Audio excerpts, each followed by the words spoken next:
Good evening, everyone. Evening. Welcome to the DeForest meeting. We usually start off with a flag salute. So Ryan, if you would please. Hang on, I gotta make sure I'm sharing audio.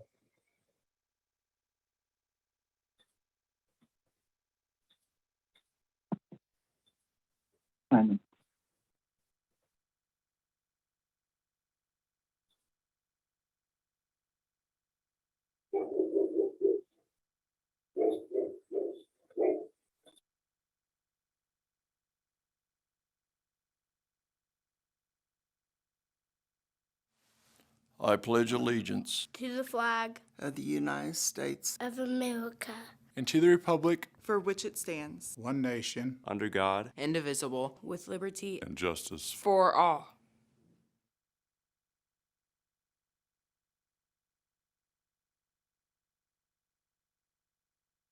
Thank you, Ryan.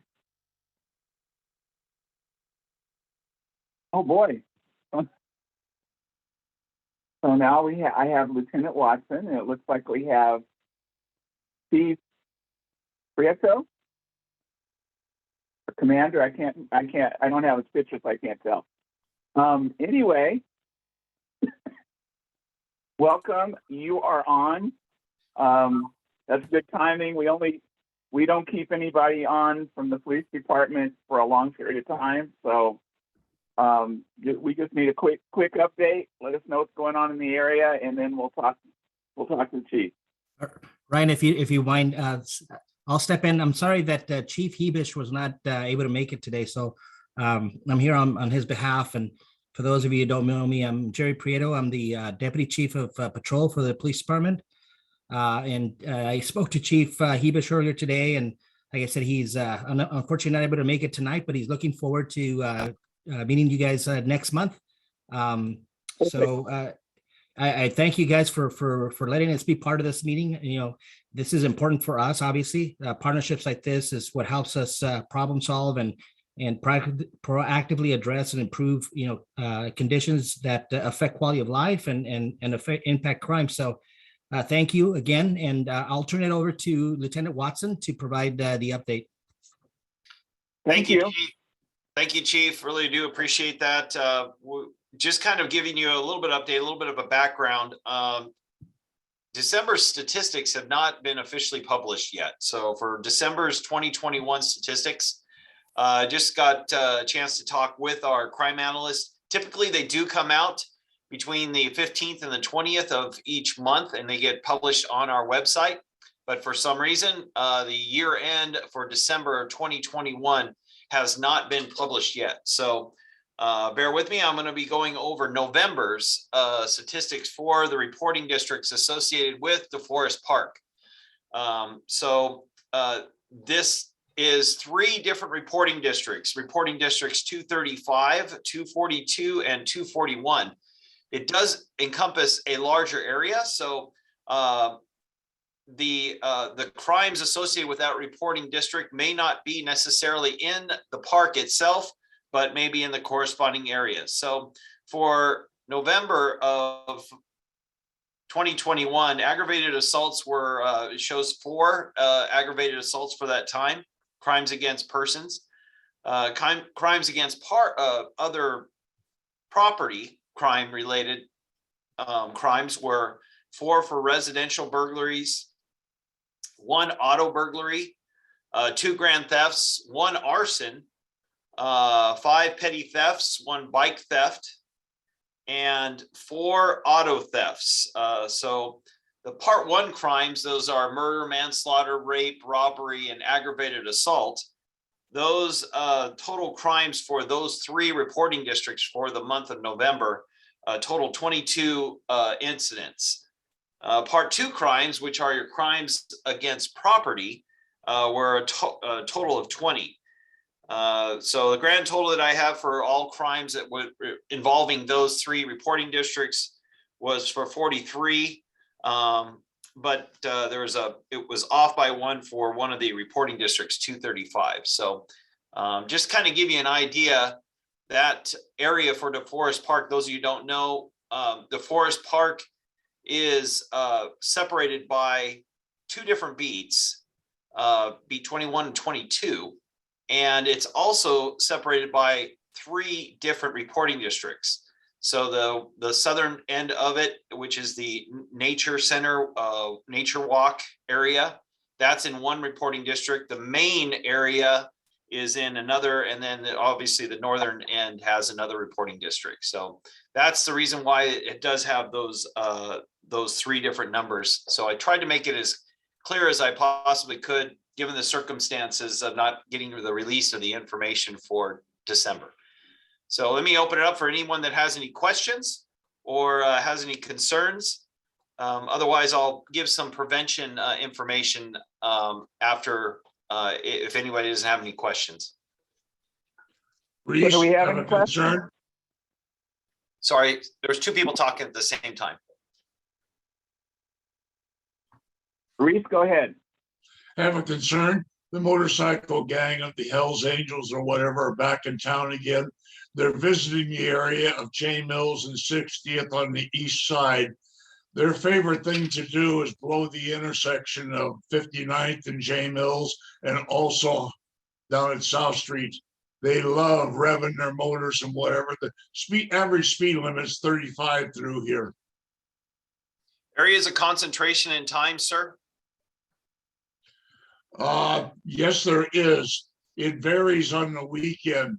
They're visitors type thing. And when there's something going on regarding a car show or race over off of Alameda and whatever, they're in this area too. I haven't heard them in a week and a half. They're due to come back. Is this morning hour, day shift, daytime, or late at night? It goes 24/7. Okay, on Depending the upon weekend. circumstance. Weekends. Okay, There are 3 regular motorcyclists who live in the area. They're innocent.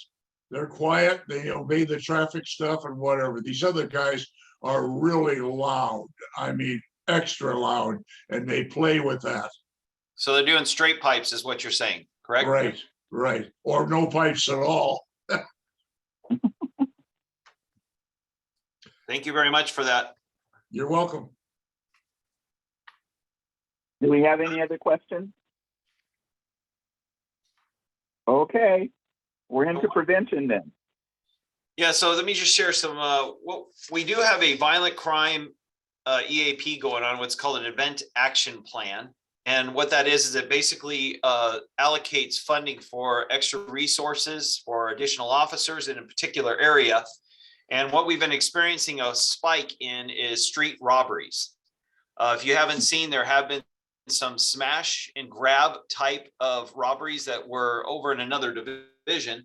And we also had a series of robberies that occurred earlier in the week. And that area was off of Cherry and Anaheim at 7-Eleven. And there was a Domino's that was also affected that was in the North Division area. It was like the 5600 block of Paramount. We also had another commercial robbery in the area of the 300 block of Market, and a 7-Eleven off the 6500 block of Cherry as well. So those number of commercial robberies indicated that we needed to add more resources to trying to combat that. So we do have additional patrols that are going on currently as we speak. We have additional personnel that we've been deploying out there thanks to the monies that have been allocated for focused enforcement. And we've also been circulating this. We have a robbery prevention flyer that I can actually provide to the meeting host. And it's also on our website. It does have things to do if you are a victim of robbery, very specific items like if you see the gender, the height, weight, eye color, clothing, shoes. I know it's a traumatic event, but being a good witness is absolutely vital. If you see something that is very distinct, the individual was wearing a backpack with a tassel attached to it, or it had a blue strip or the title of that backpack on that individual, or if the individual seemed like he was experiencing homelessness, had a particular odor, those types of things are absolutely crucial towards us successfully getting getting the perpetrator in custody. So all those different things that this document, like I said, I can provide it to you, and it can be disseminated to the group if you feel it would be helpful. It also has home prevention, business prevention, and carjacking prevention information. It's quite a good, robust prevention type of document. So that's what I wanted to offer to you. So if anybody doesn't have any other questions, that concludes my portion of my update. Perfect. Yeah. We would like to get that information from you. That way we can disseminate it through our group and put it up on our webpage. Okay, I'll direct Erica Moreno to send that over to you. Okay, thank you.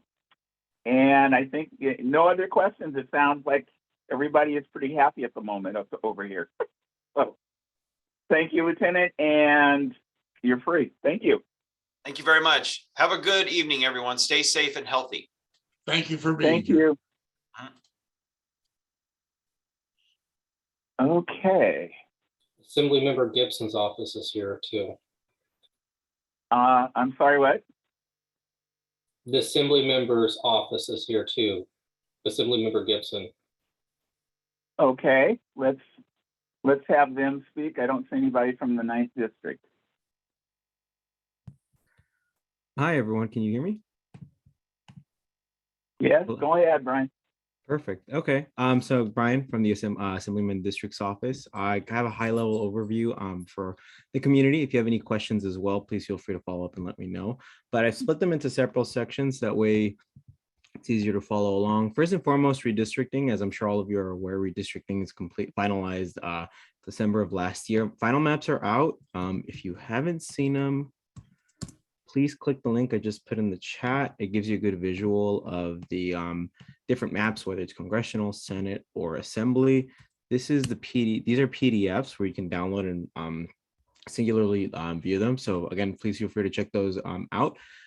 Just to encapsulate how our district changed, we've actually taken all of the 90805 area, everything west of where we used to stop at DeForest, and now we have Hamilton and beyond. So we're servicing those communities now as well. As it stands right now, the way redistricting works is kind of unique in that representatives are at the behest of the community that did initially vote for them. So even areas that are no longer in the current district, we're still serving them, and also in supplement the communities that are new to our area. So again, making ourselves available to both communities. And beyond that, the assembly member also, as you know, the legislative session started. Bills, the deadline to submit bills is February, I believe, 12th of, again, February 12th. As it stands right now, one of the bills I want to highlight is a bill to ban ghost guns. In Texas, there was a movement to ban, file lawsuits against providers that provide abortions. So, and the way that it was, the way the argument was presented is going to be retrofitted for ghost guns in this case, so making them illegal. If you have any questions, again, please feel free to let me know. We have an updated press release as well. This is just kind of the introductory language, but I can send that out too. Additionally, oh, sorry, did someone say something? But yeah, go ahead. I would really appreciate that. We'll put it up on North Long Beach News. Absolutely, send that over. Although it's a new year, we're still assisting with EDD, and housing is key. It's very backed up. It seems like our priority is being given to folks that are are close to foreclosure or close to being evicted, which is really unfortunate that it has to get to that point. But obviously, nonetheless, we're stewards of the community, and we continue to press those two organizations to kind of expedite the process for our constituents. So if you know anybody that needs support with EDD, rental assistance, or even mortgage assistance, which I'll touch on a little bit right now, please feel free to reach out to our office. More than happy to support. And for the mortgage relief, let me put that link in the chat as well. Yes, the California Mortgage Relief Program. Qualification links can be found in there, but it's basically for community members experiencing pandemic-related hardships. And lastly, as I'm sure again all of you are aware, USPS is providing mailed testing kits, 4 per house.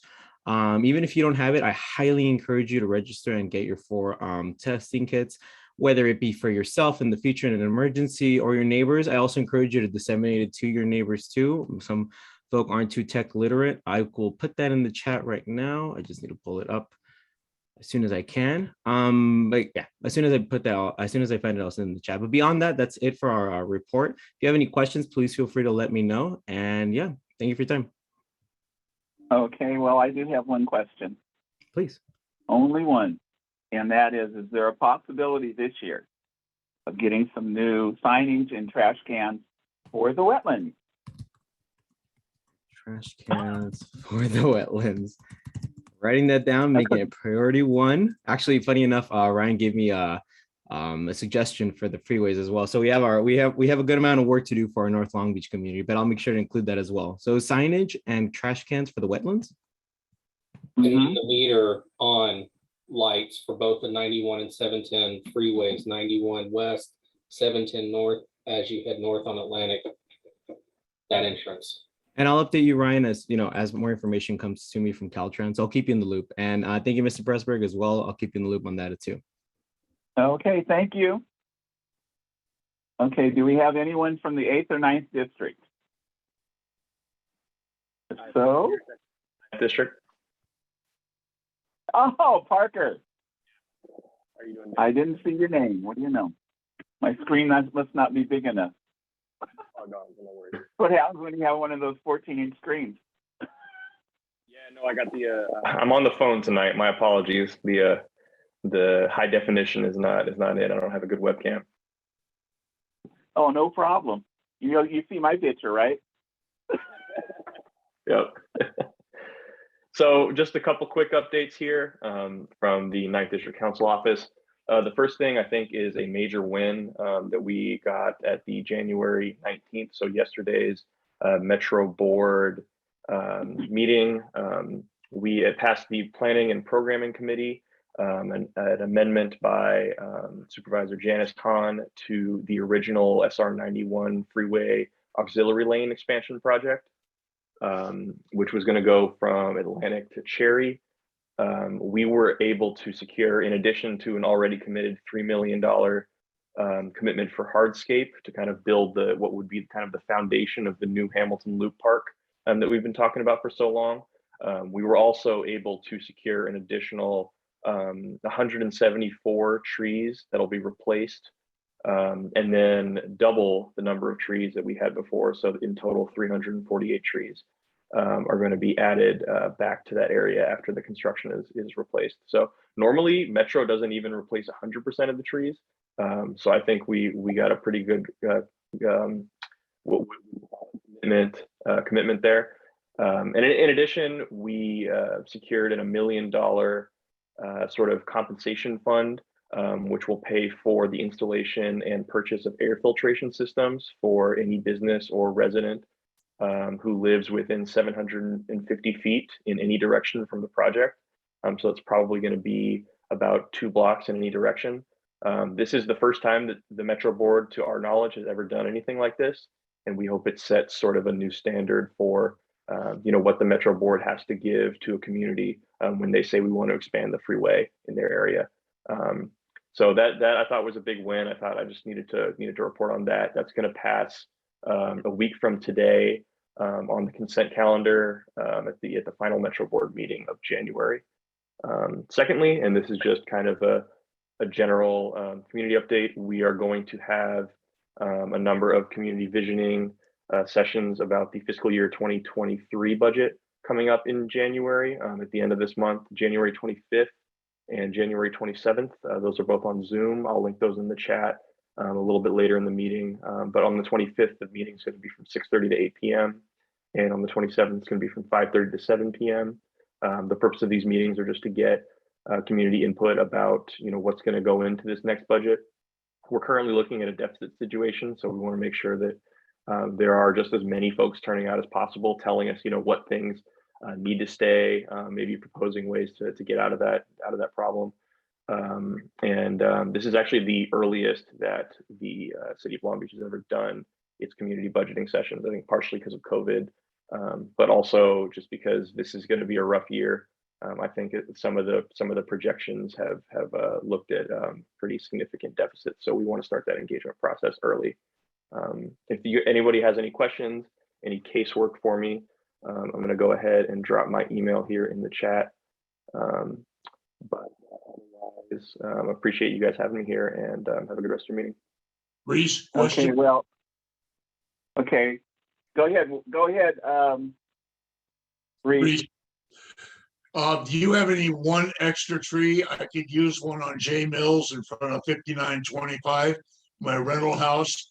The one was there, was removed about 15 years ago and never been replaced. I think that could be part of it. When they do the final tree allocations, there's going to be extra ones, because they're going to put the idea is they're going to put all the ones back that the freeway project is going to remove in those positions. They're going to add a few for the new Hamilton Loop project, and then there will probably be some left over that we can put throughout. I want to keep it all in the 9th district, obviously, but maybe Metro Board has other ideas. But I'll make sure that when we get to that point, we'll be able to put in different requests for trees in different areas. I could sure use one. I'm surrounded by trees now. I've got a vacant spot. It's an ideal place to put one, right in the center of the property, right next to the street. Okay, thanks, Reese. Any other questions? Okay, Parker, thank you very much. There is one other thing that was mentioned at the meeting, and that was they're going to have not only the 750 limitation, but they're going to have certain qualifications, so this isn't just a giveaway, just to let you guys know. So next we have our speaker for the evening. If I don't see anybody from the 8th district. So Joni, you can go ahead and take care of that. Hello. And Mary, you are on. Oh, okay. Sorry, I didn't know if Jenny was going to say anything. I apologize. Well, thank you. I don't have anything on your background. Other than that, I give a big background speech, but we're pretty informal, so. Okay. Go for it. Thank you for having me. I was asked to, stop by and share some of the work that's going on in North Long Beach, some of the things that are coming, or some of the things that I think have already sort of started in your area. So I'm going to go ahead and share my screen. And it's not a very in-depth PowerPoint or very long. I just wanted to highlight a few things that are coming to the area that we've been working on that I hope you guys will enjoy. North Long Beach developments and opportunity sites. A couple of the properties that are listed on here are former redevelopment properties that we've spent the better part of the last 10 years going through a disposition process to take a lot of the properties that were assembled for redevelopment and actually get those back out on the street and get developments going. One that's been completed is the Uptown Commons at Atlantic and Artesia.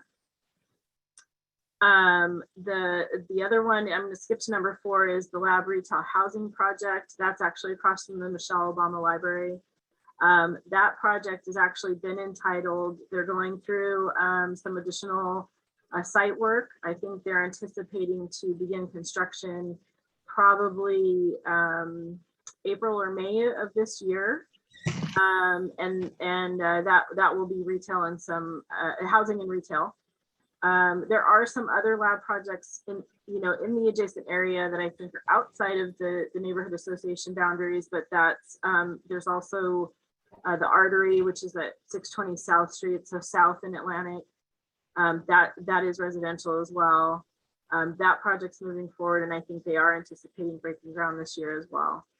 The Houghton Park Community Center, that recently went through renovation. That's been completed and seems to be a great success. And then this year, the Great Artesia Boulevard Corridor Improvement Project is I totally messed up my slides and I apologize. Really quick, this is just some pictures of the Uptown Commons.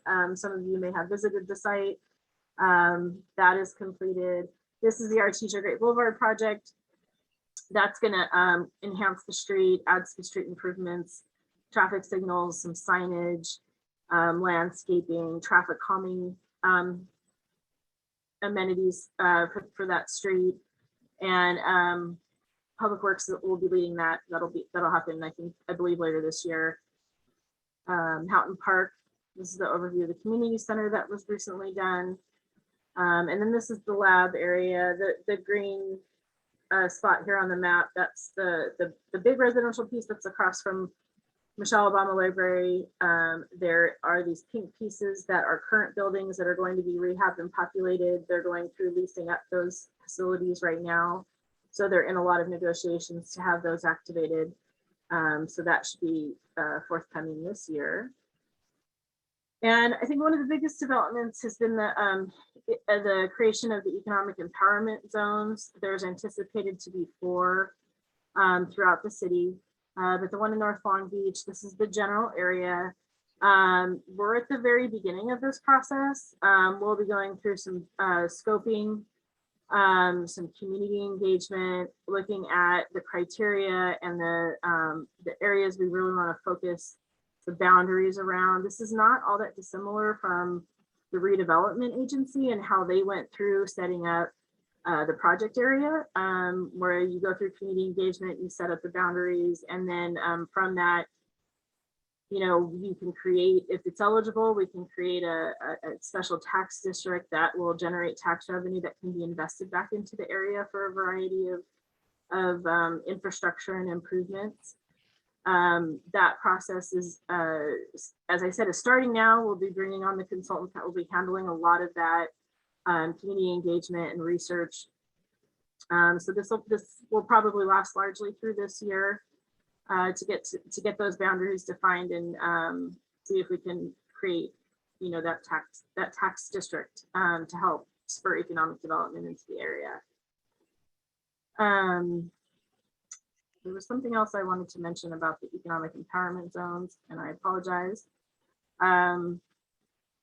I think what I did want to mention was that this was sort of, I think, absent having redevelopment, the economic empowerment zone, and working through that process is really sort of the tool that we have available to try and help areas that need significant infrastructure investment and economic development. And so more on that, there will be, notices and, just more communication surrounding the EEZs and how that process moves forward. Happy to come back and speak about it at some point if that's something that you're interested in. But, I think you'll hear a lot about this in the coming months. And that's sort of all I have. I don't know if anybody has any questions. I'm happy to, try and address any questions anyone may have. So do we have any questions for Mary? I have one question. Sure. I wanted to know, it was the process for getting speed bumps, because I noticed there have been some new ones installed around Atlantic in the neighborhood. That actually is handled by our Public Works Department, but what I can do, Mr. Is it Odie or Audie? I apologize. I'm happy to find that information out and circle back and provide that to you. Okay. That would be great if you could also check on Linden Avenue between Harding and South Street, because they're blowing the stop sign. So that would be very good. I know I've spoke to the police recently, but we need to do something right there. And it is really a traffic hazard. Okay, so Linden between Atlantic and Harding. Yeah, Linden, it's the same spot actually from almost 60th to South Street and on Atlantic on both sides.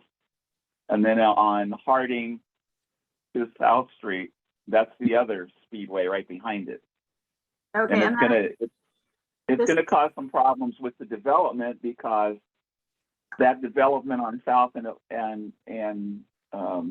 Linden and Atlantic, right in that corner in South Street, South and Atlantic, it's going to be a big deal. And with this going on right now, I hesitate to wonder what it's going to be like with cars going into that. Comment, Reese? Go ahead, Reese. It would be ideal to make Linden one way, probably north, and Lime on the other side, one way south. That would ease situation. You might be right. Also like to thank whoever allowed us to have lines finally that were painted on South Street between Atlantic and blah, blah, blah, blah. I can't think of whatever street east of Orange. We finally got lines there, yellow and white lines. Walnut, I'll go get it right yet. There you go. You got it. Mr. Pressburg, I can check in on this, and then is it okay to circle back with you, and then maybe it could be communicated to the group? Okay, that'd be great. Okay. I mean, well, let's see. We have the chief of police next month, and we're going to have Linda Tatum.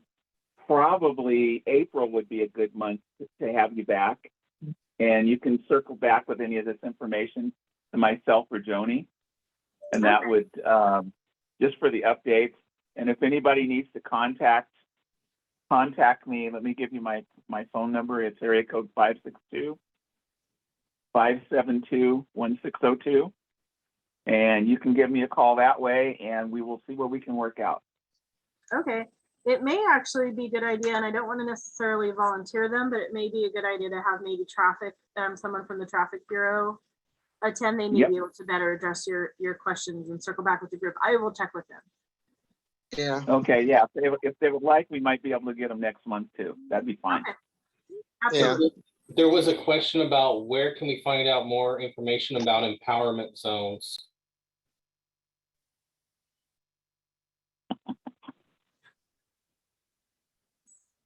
So the city, I believe, is putting up some information on the website. Empowerment zones haven't really, we're really sort of in the beginning process of the vetting of it, but the empowerment zones in general are really just any area, where there may be economic distress or certain needs that are needed. I don't know that it's necessarily defined anywhere, but I can try to find some information that I could pass along. So let me interrupt. The empowerment zones, Ryan, are based off of the old business empowerment zones where they're going to be developing inside the community for certain specific areas for economic development, and they're going to be focused one at a time. So I know that little bit about it. I just don't know how much further it's going to be or how they've adjusted. I haven't seen what the federal guidelines are from the old days, and I don't know what they are currently we're on the city level now, so I have no idea. So really you're correct. It is sort of based on the empowerment zones that were around years ago. And the criteria is somewhat similar, but that still, we have to define that as a community as to what criteria we want to use to set those boundaries. The empowerment zone,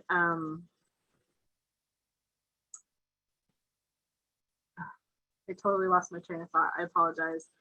Okay. Long day. It's been a long day, and I do apologize. But it was something to your point about the way they used to be. They're really, see, the challenges is that some of the programs and things that have these really specifically defined zones or areas or information, a lot of that has gone away, whether it's the economic empowerment zones that used to be through, I believe it was HUD, and right. Redevelopment, a lot of those have gone away, and there hasn't really been anything to replace it. So, so the city is basically, making the empowerment zone, but it is based on somewhat based on the way things have been done historically. It hasn't really been anything that's replaced redevelopment or the former EEZs to be a specific criteria or set area. So we're going to define those through this process that we're going to start. So one of the things that I'm aware of, in the background at least, is that the connections of the empowerment zones will be through CDCs, who will do a lot of the implementation into the neighborhood. So that's something I'm hearing, well, until Craig left, from the DLBA and some of the COBA and some of the other associations. So that's just something I've picked up on over the past few months. So I do know that in most cases, CDCs act as the community juggernaut reaching in, and they're obligated to the community for a set period of time anyway. So that's probably the next way this is going to move with the empowerment zone. And I rest my case. So do we have any other questions? Backup comment, Reese. Okay, Reese, go for it. I would amend my last northbound on Linden from South Street because of the barrier. So that would make a line one way south. Okay, that actually works. That might actually work. That's a great comment. Thank you. When are we going to get South Street from Atlantic to Dairy repaved? That is a mess. Oh, I love the laughter. I know where it's coming I'm from. sorry, Reese. I'm just chuckling. That's almost a once a week complaint. So I know. Including so the I wish I had some answers, because as soon as I find out, you'll be the first to know. double than parking thing in front of the guy's garage also. I don't want to limit his business, but I don't like the double parking situation. It's At Newtown Auto. It's been there for 100 years. Okay, do we have any other questions for Mary? Anything else? Anyone else? Okay, Hi, real quick. My name's Destiny. I had a question about, I think it's Campfire, the program that's been brought back to DeForest Park. And they have that new building that's coming in at the north end of the park. I was wondering, is there any plans or talk of having new play equipment put in? They're talking about revamping all of it, including some new play equipment. Lovely, thank you. Is there a time frame for that? I don't know their complete time frame, but I do know that that's been mentioned, and they are talking about that. Okay, thanks. You are welcome. Do we have any other questions, or do we have anything that anyone would like to discuss for the good of the order? If not, I will entertain a motion to adjourn. No speakers? No speakers. I'll Okay. entertain a motion to adjourn, Reese. Second, anyone? Second. Okay, we are formally adjourned. That was a pretty quickie. Quick meeting. Bye, everyone. I'll see you next month. Straight to the point. Yeah, Brian, go ahead. You saying good night? Yeah, I was just saying good night. I'll see you next month. All right, we'll talk to you soon.